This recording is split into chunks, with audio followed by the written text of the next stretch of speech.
So just historically, what happened is I published a book in 1997. It took 3 or 4 years for it to come out. It was accepted, and then it immediately became embroiled in a dispute between my original master and me. I came out the winner in that and got the book published. I got some local publicity, and that attracted Phil, who lived at that time, had moved to Charlottesville, and I believe your wife is the one that showed it. I got some Hmm. publicity in a local paper, and she said, "Hey, look at this." You came down to my studio. We began a conversation. There's a whole story behind this. I didn't know who Phil was. Of course, he didn't tell me who he was or his background or anything. He just said, "Huh, interesting book you got here." He goes, "What do you want to do with this?" And I said, "Well, I don't think it belongs in a studio. I think it belongs as a kind of wellness concept. It needs to be studied scientifically, and it needs to be rolled out as, perhaps corporate wellness, where you go in and teach businesses how to keep their employees fit and healthy, and so they can live longer and function better." And he went, "Huh."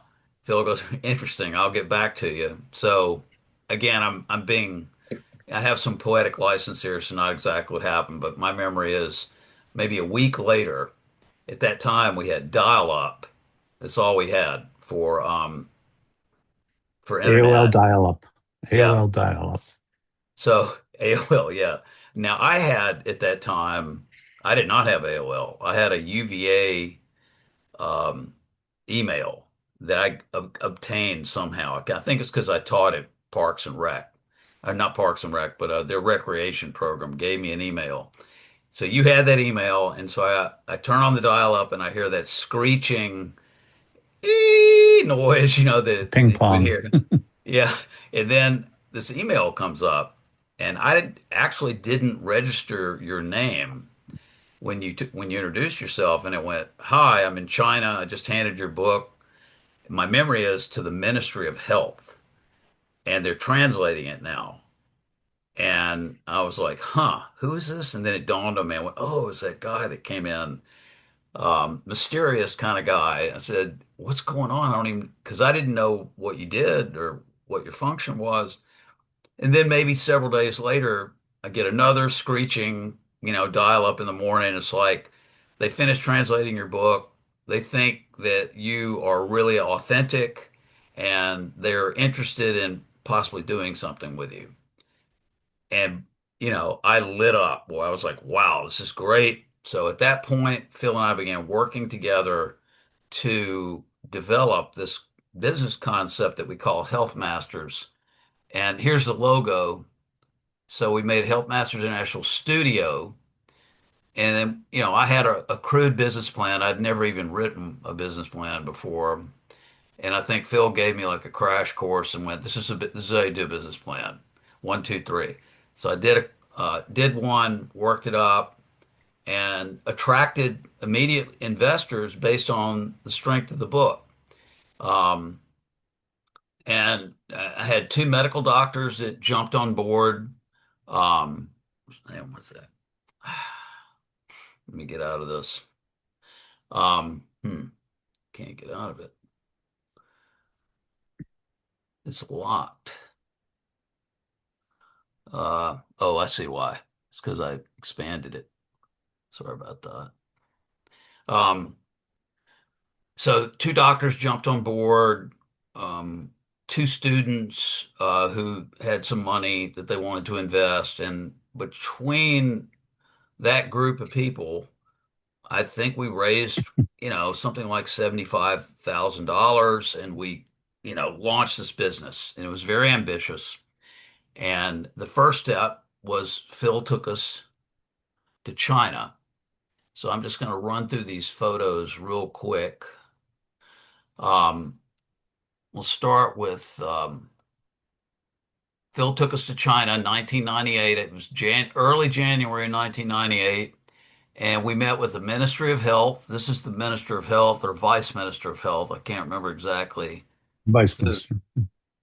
And, we had translators with us. And this is Barry Mock, who was Phil's assistant at the time. Great guy. Um, I think a guy that served under you in the military, that was his son. I think No, he that was the didn't. No, no, he relationship. didn't.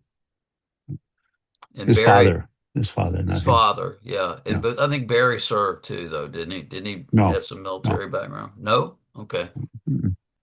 All right. So then the next important meeting was with Minister Wu Shaozu, whom you saw earlier, and he is now the head of sport, the minister of sport. That's At Phil, that that's time. me at that time. And they had really gotten a hold of Qigong from the time when I was there. They had created essentially a kind of FDA-like approval system where they were accrediting Qigong systems. And at that time, I believe they had only 12 or 13 accredited systems.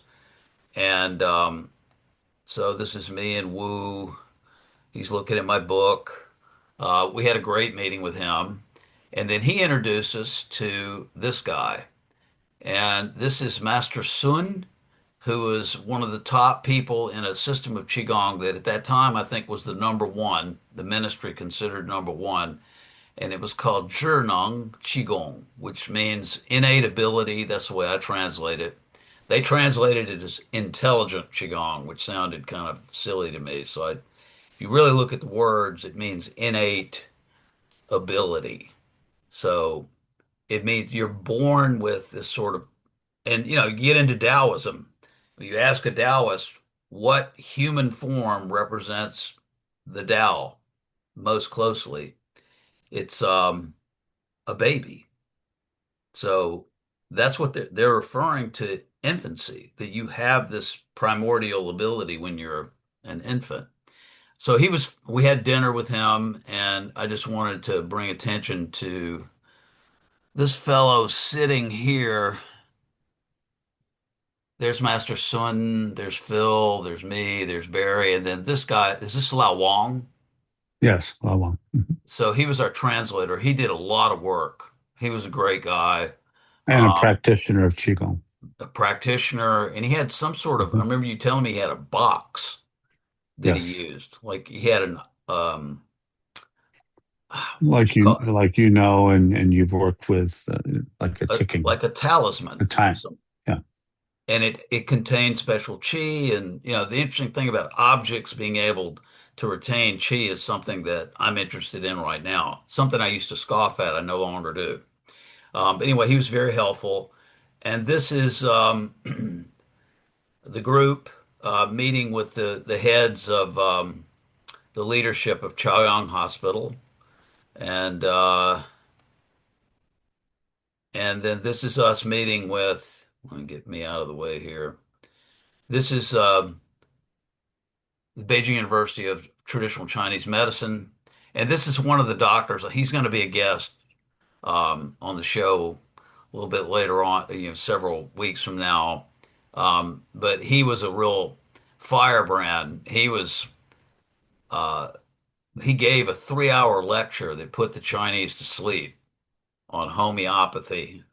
And all of us were exhausted. The translators were exhausted when we finished, but he had tremendous energy. He was very excited, and he has never forgotten this. And wants to have lunch sometime, Phil, if we can arrange that. Sure. I told him you'd be willing to do it. Um, so let's see. Let's move on here. So this was amazing. I'd never seen anything like this, and at this point, I'm thinking, who is this guy? Yeah, that could make these introductions.